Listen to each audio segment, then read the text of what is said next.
대통령이 하야 결심을 밝히고 하야를 하고 정치권은 하야에 따른 대통령의 사법 처리에 대한 부담을 들어주는 걸로 해결을 해야만 과거에 대한 일로 다시 국론이 분열되고 매몰되지 않고 우리가 미래 과제 현안들을 해결하고 앞으로 나아갈 수 있다는 그런.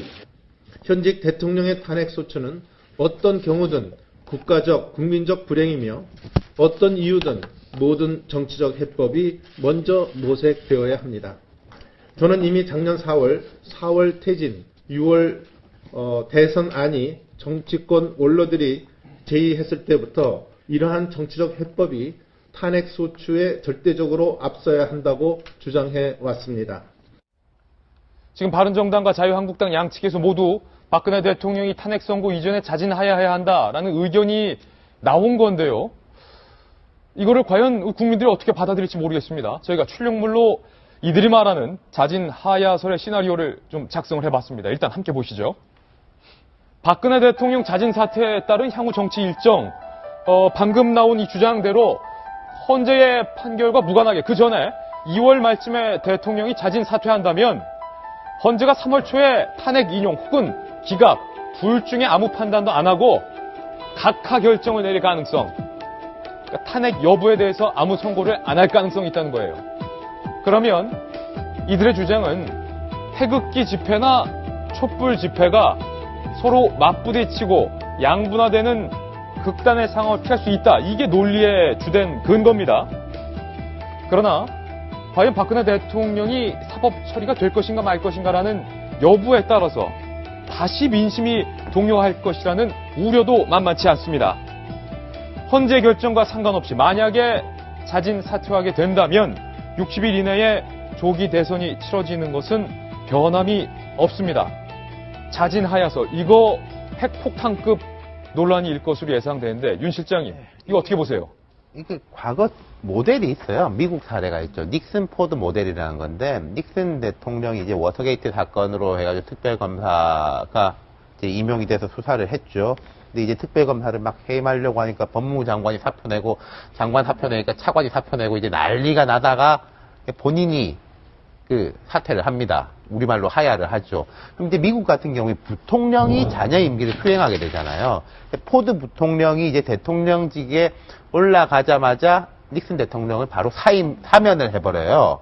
이게 그거에 대한 이게 전례인 건데, 현실적으로 이제 우리나라에서는 저는 이게 쉽지가 않다고 보는 게, 대통령이 그냥 하야한다가 아니라 여기 조건절은 대통령이 하야할 경우에 정치권이 합의해가지고 대통령을 이게 사면 내지는 이제 사법 처리에 대한 문제를 해결해 준다라는 건데, 그 당시에 포드 대통령 같은 경우에는 자기가 이제 뒤집어 쓰면 되는 거예요. 욕을 먹더라도 뒤집어 쓰면 되는 건데, 이건 우리가 황교안 대행이 할 수 있는 게 아니라 차기 대통령이 해야 되는 것이고, 그럼 또 그 과정에 뭐 민주당도 경선이 있고 국민의당도 경선이 있는데 그 후보들이 이런 이야기 할 수 있겠습니까? 이게 어렵다는 거죠. 그리고 이 사면 대통령 입장에서도 볼 때 자기가 먼저 공을 던져버리면은 뭐 정치권도 압박을 받을 수 있지 않겠냐에 대한 것은, 그럼 특검은 또 특검이 있는 것이고, 특검이 분명히 2월 28일에 종료가 된다 할지라도 시한부 기소 중지로 갈 거거든요.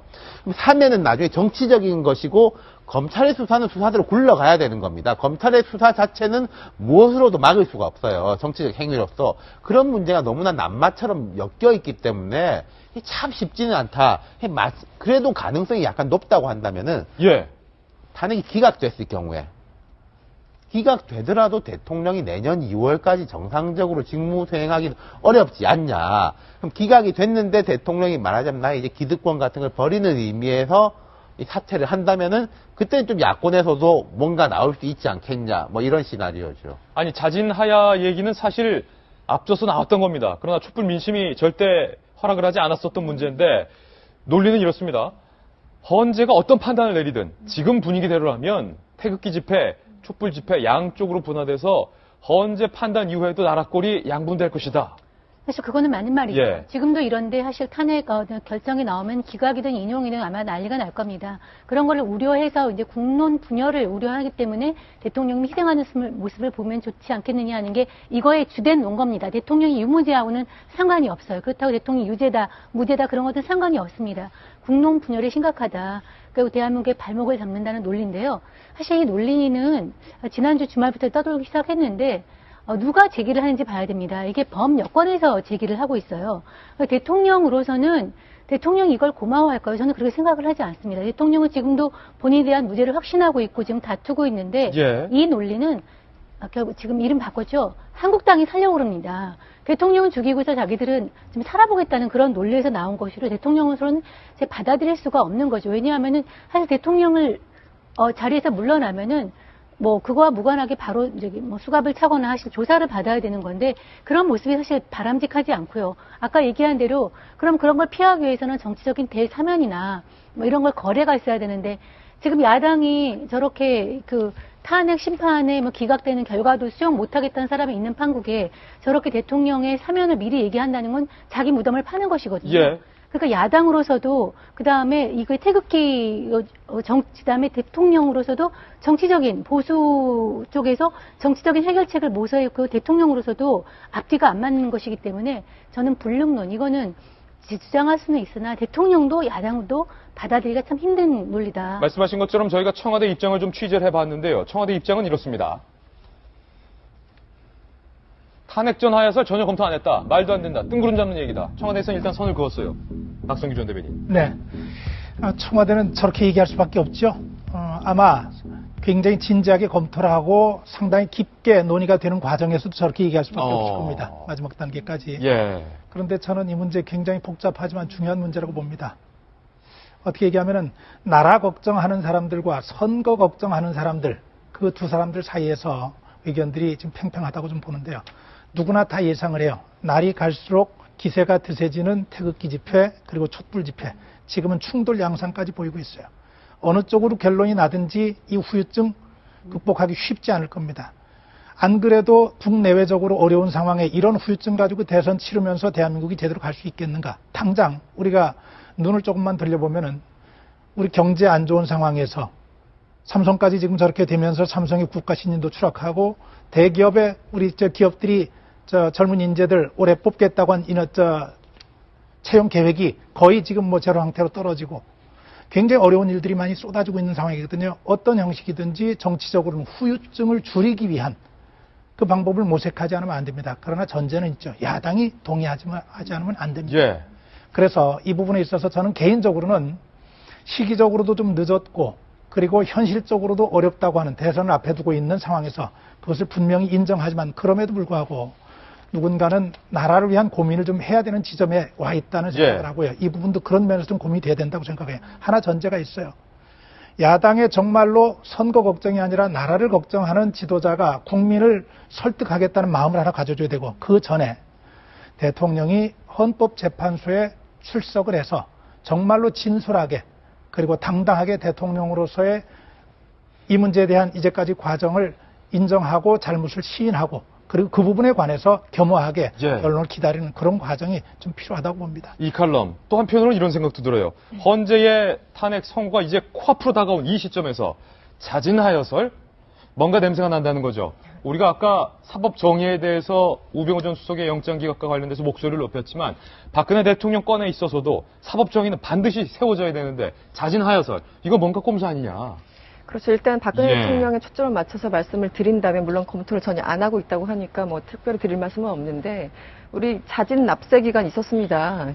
스스로 처리하라. 그래서 11월 내내 하야하라라고 사람들이 얘기를 하다가 도저히 미동도 하지 않으니 결국 12월 9일 날 국회에서 압도적인 표차로 230석이 넘었죠. 예, 국회 탄핵 소추안이 가결된 거 아니겠습니까? 결국은 박 대통령이 촛불 시위를 더 많은 사람들이 나오도록 스스로 유도했고 결국은 탄핵안까지 가결이 됐습니다. 일단 그 부분에 있어서 하야할 수 있는 그 시기는 이미 넘어갔다. 그래서 지금 만약에 그걸 검토하고 있다면 정말 국민을 두 번 죽이는 일이다. 저는 그렇게 말씀을 드리고 싶고요.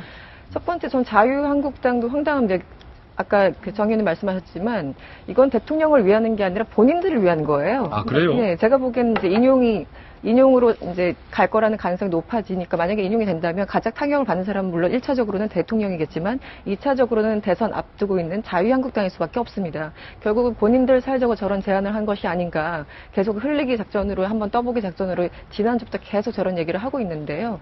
잘 모르겠습니다. 그 당을 개혁하고자 들어갔던 임명진 비대위원장조차도 같은 얘기를 하고 있으니 참 한심하다는 얘기를 들을 수밖에 없고 더 황당한 건 바른정당입니다. 분당 왜 했습니까? 지금 저 탄핵 가지고 분당한 사람들이 이제 와서 예. 아니 하야하는 것도 나쁘지 않을 것 같아라고 얘기를 하고 있는 거잖아요. 예. 그럼 분당의 그 정당성조차도 좀 흔들리는 것 같고 저럴 거면 분당 뭘 했냐? 가장 물론 분당한 데는 여러 가지 이유가 있었지만 탄핵이라는 게 결정적 아니었습니까? 그리고 두 번째는 얼마 전에 저기 뭐 기각되면은 의원직 총사퇴하겠다고 본인들이 예. 얘기했잖아요. 그렇다면 어저께 그 원내대표 말과 본인들이 의총에서 결정한 그것과는 정말 배치된다고 저는 생각을 합니다. 무슨이다? 예, 앞뒤가 안 맞는 얘기겠죠. 네. 이게 결국은 국론 분열을 막자라는 전제 조건이 깔린다라면 저는 오히려 이렇게 자진 하야 카드는 전혀 맞지 않는다라고 생각을 합니다. 예. 사실 국론 분열을 막을 수 있는 유일한 길은 박근혜 대통령에게 달려 있는 거예요. 현재까지 시점적으로 탄핵 심판이 거의 막바지 종결 단계에 이르렀고 3월 13일 이정미 재판관 퇴임 이후로 탄핵 심판을 연기할 수 없는 상황에 이르렀기 때문에 결국 마지막으로 본인에게 가장 유리한 카드가 자진하야를 선택하는 길이 아니냐라는 여론이 있을 수도 있습니다. 근데 이런 부분들에서 박근혜 대통령이 정말로 국론 분열을 막고 싶다면 한 가지 나서서 얘기하면 되는 거거든요. 대한민국 헌법이 규정한 최종 단계로서의 헌재 심판 결과를 존중하겠다. 탄핵이 인용이든 기각이든 거기에 대해서 겸허하게 따르겠다는 메시지를 전달하고 소위 말해서 박근혜 대통령을 어떻게든 지켜야 된다라고 하는 분들의 일부 주장이 있는데 그분들에 대해서도 설득하는 과정을 박근혜 대통령이 거쳐야 됩니다. 그럴 때만이 국론 분열을 막을 수 있는 건데 여기에 대해서 일방적으로 자진하야를 선택한다라고 한다면 정반대편에 있는 사람들이 과연 이러한 내용들에 대해서 국론 분열이 다 사그라지고 인정할 수 있겠습니까? 결국 끝없는 대척점으로 갈 수 있는 길을 막을 수 있는 단 한 가지 길은 헌재의 심판을 겸허하게 받아들이고 존중한다라는 것. 예. 이걸 박근혜 대통령이 선제적으로 얘기하고 그리고 나서 야당도 이러한 결과들에 대해서 승복하고 함께 따르자라고 이해하고 거기에 대해서 메시지를 낼 때만이 예. 국론 분열은 종식될 수 있는 거죠. 답 나왔네요. 선거만 생각하는 정치인들이 나라 생각하는 마음을 갖는 것 어느 쪽이든 답은 나온 것 같습니다.